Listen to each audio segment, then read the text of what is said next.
వ్యవసాయ రంగాన్ని ఆదానీ అంబానీలకు అమెరికాకు ఒప్పచెప్పడానికి కుట్రలు కుతంత్రాల్ని కొనసాగిస్తా ఉంది.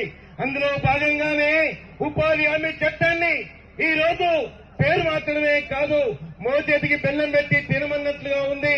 మేము 125 రోజుల పండినాన్ని ఇస్తున్నాం అని చెప్పేసి, అయ్యా 125 రోజుల పని ఇస్తూనే మీరు బడ్జెట్ ని 3 లక్షల కోట్లకు పెంచాల్సిందిపై 95,000 కోట్లకి కుదించడంలో మోసం ఉందని చెప్పేసి ఈ సందర్భంగా గుర్తు చేస్తా ఉన్నాను.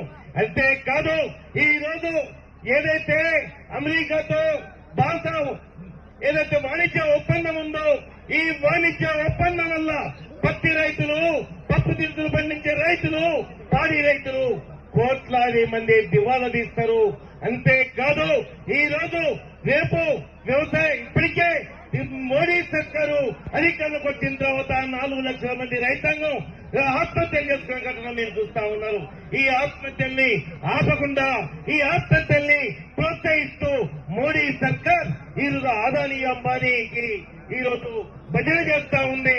ఈ నేపథ్యమే కాకుండా ఈ రోజు ఏదైతే ఈ రోజు ప్రధానంగా మీకు గుర్తు చేస్తా ఉన్నాం, చంపుకు లంకి వ్యవసాయ రంగాన్ని నాశనం చేస్తే ఖబర్దార్ అనే అందుకని మేము చెప్తా ఉన్నాం, हमारा मांगे पूरी करो नहीं तो कुछ ఖాళీ करो అనే విషయాన్ని ముందు తీసుకెళ్తామని చెప్పేసి గుర్తు చేస్తూ ఈ అవకాశం ఇచ్చిన ట్రేడ్ యూనియన్స్ అందరికీ కూడా అభినందనలు చేస్తూ ముఖ్యంగా పిసిసి అధ్యక్షులు ఈ సభకు రావడము, సంఘీభావం తెలియజేయడము తన బాధ్యత, అభినందన తెలియజేస్తా ఉన్నాను.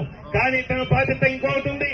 అసెంబ్లీలో వ్యవసాయ రంగాన్ని కాపాడుకోవడానికి ఈ ఉపాధి హామీ చట్టాన్ని వ్యతిరేకిస్తూ తీర్మానాన్ని చేయడానికి అంటే 4 కోణం రద్దు చేయడానికి ఈ అసెంబ్లీలో తీర్మానం చేయించే బాధ్యత ఈ రోజు పిసిసి అధ్యక్షులు మహేష్ భాయ్ సభ దగ్గర స్కందం పైన భుజస్కంధాలపైన ఉందని చెప్పి గుర్తు చేస్తూ తను పూర్తి చేస్తారని కూడా నాకు ఆ విశ్వాసం ఉందని చెప్పి ఈ అవకాశం ఇచ్చి మీ అందరూ కూడా లక్షలు తెలియజేస్తా ఉన్నాను.